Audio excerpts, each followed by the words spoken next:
Syederalun, beginilah suasana salat Jumat di Masjid Raya Baitur Rahman, Banda Aceh pada hari Jumat 22 Oktober 2021. Sebelumnya, di Masjid Kecintaan Warga Aceh ini dilakukan salat berjarak atau sebagaimana protokol kesehatan COVID-19.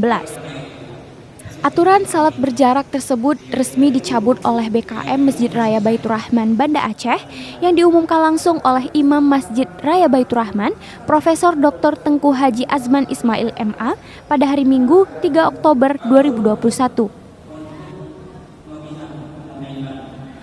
Pelaksanaan salat telah kembali sebagaimana sebelum pandemi melanda. Meskipun sudah salat saf rapat, sebagian besar jamaah tetap mentaati protokol kesehatan, seperti tetap menggunakan masker.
Dari Banda Aceh, Syamsul Azman, Serambi On TV.